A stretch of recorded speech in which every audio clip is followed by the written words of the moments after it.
Hello everyone, welcome back to Bridge is for Everyone. My name's Jad. This is topic 13 of the extension series. The topic is Splinter bids. Let's start with an example.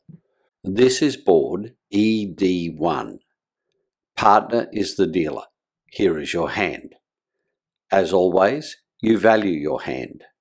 You have 12 high card points and 0 long points, for a total of 12 points. You have a singleton, so your hand is unbalanced, and you have 3 biddable suits: spades, diamonds, and clubs. A hand with 3 biddable suits is called a splinter. It will always have a singleton or a void. A splinter is named after its short suit, so you have a heart splinter. Partner opens the bidding with 1 spade, and East passes. It's your turn to bid. You interpret partner's bid. Partner's bid shows 13 to 21 points and 5 or more spades. You realise that your partnership has at least 9 spades. This is a fit, so you revalue your hand. You replace your 0 long points with 3 dummy points for the singleton heart. Your hand is now valued at 15 points. In the Learn to Play series, I recommended a bid of 4 spades in this situation. In episode 3 of the extension series, I also said that you could bid a Jacoby 2 no trump with this hand. But there is a third option. Your hand is a splinter, so you might be able to make a splinter bid. Let's look at the requirements for making a splinter bid. For our purposes, a splinter bid must be a response to an opening bid. Partner opened, so you meet this requirement. Please note that while it is possible for opener to make a splinter bid as their second bid, this is extremely rare and won't be discussed in this episode. A splinter bid can be made in response to any regular opening bid, but cannot be made after a weak or preemptive opening bid. Partner's 1 spade is a regular opening bid, so you meet this requirement. Third, to make a splinter bid, your hand must be a splinter. But in addition, the short suit must not be a singleton ace or king. Your short suit is a singleton 8 of hearts, so you meet this requirement. Fourth, your short suit must not be the suit opened by partner. Partner opened spades and your short suit is in hearts, so this requirement is met. And lastly, a splinter bid is forcing to game, so the partnership must have enough points for a game contract. Your partnership has at least 28 points, so this requirement is met. You meet all the requirements to make a splinter bid. Now you need to know how to make that bid. A splinter bid is a bid of your short suit. In this example, your splinter bid will be a heart bid. When you make a splinter bid, you are deliberately bidding a suit you do not have. This can be a disaster if either you or partner misunderstand the bid. A splinter bid is the lowest level bid of that suit which is not already used by your bidding system. But a splinter bid must not be above any final contract you might want to play. You look at the available heart bids. You first consider the cheapest valid heart bid, 2 hearts. But, as you know, this is used as a standard response, so it can't be used as a splinter bid. Next, you consider 3 hearts. But this is also a standard response, showing a very strong hand. You can't use it either. You move on to 4 hearts. This bid has no meaning in your bidding system. It is also below the level of game in partner's spade suit. If you decide to make a splinter bid, this is the bid you would make. You have a choice of bids: 4 spades, 2 no trump, or 4 hearts. In deciding which to use, ask yourself one question: which describes your hand better? All the bids show a fit with partner's spades, but only the splinter bid tells partner that you have at most 1 heart. This is an important feature of your hand. You bid 4 hearts. West passes, partner bids 4 no trump, and East passes. It's your turn to bid. You interpret partner's bid. Partner's bid is a Roman keycard Blackwood asking bid. Partner is investigating the possibility of a slam. Before we continue the bidding, let's look at partner's hand. Partner has a minimal opening hand valued at 14 points. It has a major weakness: 3 losing hearts. But this is countered by your splinter bid. It told partner that you have at least 12 points, 4 trumps, and at most 1 heart loser. The combined strength of the partnership is clearly more than the points alone indicate. Now, let's continue the bidding. You have the Ace of Diamonds and the King of Trumps. With these 2 key cards, and not the Queen of Trumps, you respond to partner's Roman keycard Blackwood with a bid of 5 hearts.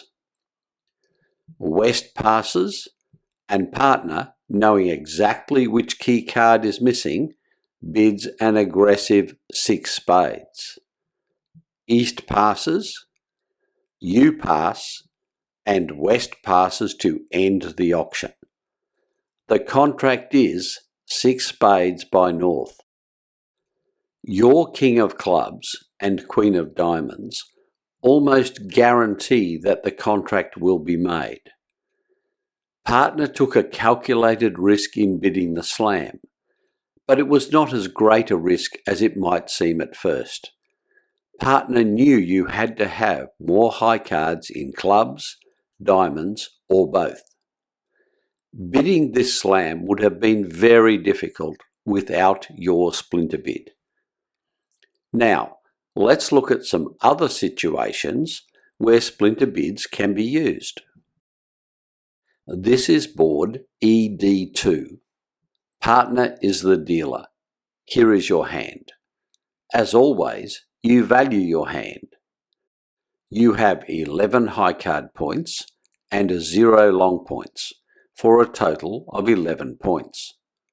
You have a singleton, so your hand is unbalanced, and you have 3 biddable suits: spades, diamonds, and clubs.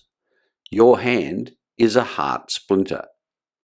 Partner opens the bidding with 1 no trump, and East passes. It's your turn to bid. You interpret partner's bid.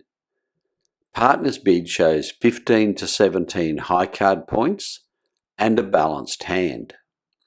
As you saw in the Learn to Play series, your 11 points are enough for a positive bid. They also give the partnership a total of at least 26 points. A game contract should be viable if you can find the right strain. The standard bid in this situation would be a Stayman bid of 2 clubs. But if partner's only biddable major suit is 4 mediocre hearts, you will probably end up in a difficult no-trump contract. As you can see, You also meet the requirement for a splinter bid in hearts. Let's see if such a bid is possible. You can't use 2 hearts as a splinter bid. 2 hearts is already used as a Jacobi transfer to spades. But the 3 heart response to 1 no trump is not used by standard bidding. It could be used as a splinter bid. 3 no trump is still a possible contract for your partnership, so any splinter bid must be below 3 no trump. A 3 heart splinter bid meets this requirement. So your choices are 2 clubs or 3 hearts. The 3 heart bid provides much more information about your hand. You make a splinter bid of 3 hearts. Partner will make the decision on the contract strain. If partner has a biddable spade suit, you will play a spade contract. If partner has good stoppers in hearts, you will play in no trump. With neither of these, you will probably play a minor suit contract. Let's leave this board here and look at another situation. This is board ED3. Partner is the dealer. Here is your hand. As always, you value your hand. You have 9 high card points and 0 long points, for a total of 9 points. You have a singleton, so your hand is unbalanced, and you have 3 biddable suits, spades, hearts, and diamonds. Your hand is a club splinter. Partner opens the bidding with a bid of 2 clubs, and East passes. It's your turn to bid. You interpret partner's bid. Partner's bid shows 22 or more points. As you saw in the Learn to Play series, your 9 points are enough for a positive response. But with an unbalanced hand and no long suit, there is no positive bid you can make. You would have to respond with a 2 diamond bid. However, your club splinter may provide an opportunity to make a splinter bid. You consider the possibilities. 3 clubs is already used to show a long, strong club suit. But 4 clubs is unused. So can you make a 4 club splinter bid? 4 clubs is above the game level of 3 no trump. But your partnership has at least 31 points. So if you need to stop in no trump, you could play 4 no trump instead. A positive bid will be much more helpful to partner. You decide to show your club splinter. You bid 4 clubs, and West passes. As with the previous board, partner will now decide the strain of the final contract. Let's look at some possibilities. First, let's see how to proceed if partner bids any of your suits at the 4 level. Partner bids 4 hearts, and East passes. It's your turn to bid. You interpret partner's bid. Partner's bid shows a fit with your heart suit. You revalue your hand. You replace your 0 long points with 3 dummy points for a new total of 12 points. You add these to partner's minimum of 22 for a new total of 34 points. This is enough for a slam. You must not pass. With the trump suit now agreed, you start the Roman keycard Blackwood sequence. You bid 4 no trump. The most probable final contract is 6 hearts by North. This approach works well because partner will be declarer and their strong hand will be hidden from your opponents.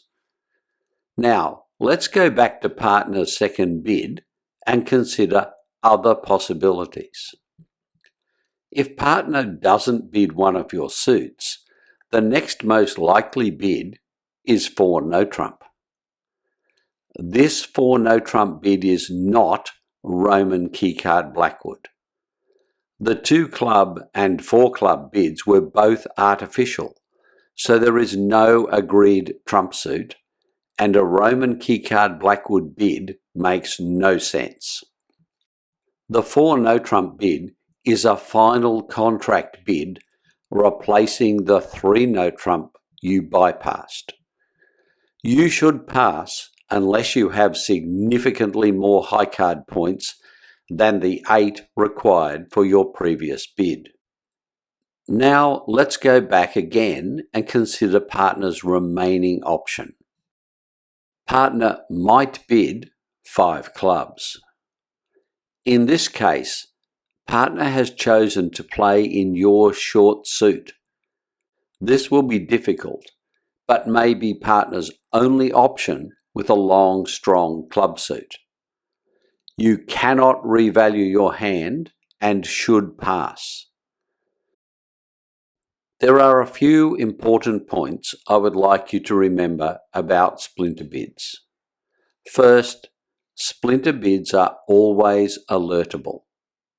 However, in many regions, splinter bids higher than 3 no trump are considered self-alerting. That is, you don't need to actively do anything for the alert. I recommend you check with your local club or tournament director to see what rules apply to you. Second, splinter bids have a cost. Making a splinter bid uses up a large amount of bidding room. This means you may not be able to use some of your usual conventions after a splinter bid. The inability to use Italian control bids is a good example of this cost. And third, splinter bids are optional. You don't need to make a splinter bid just because you meet the requirements. Only make a splinter bid if you believe it to be a significantly better bid. Splinter bids can be extremely powerful. Their primary purpose is to find slams that can't be found in any other way. But they can be very dangerous. If you and partner are both ready to accept this danger and understand splinter bids, I highly recommend you use them in your bidding system. This video looked at how to use splinter bids to overcome the difficulties of using standard bids to bid a splinter. Thanks for watching. If you found the video useful, please consider subscribing to this channel. Until next time, this is Jad reminding you that bridge is for everyone.